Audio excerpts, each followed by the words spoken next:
Hello there, this is just a quick video. I hope you're surviving the storms, Chandri or something, whatever they want to call it. Anyway, I've had a bit of a change of fortune. I thought something had gone wrong, something I couldn't fix.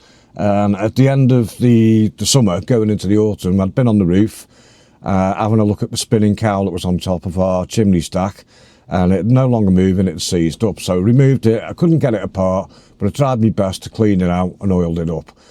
And I thought, it's still not spinning. Well, the good news is, it's working. And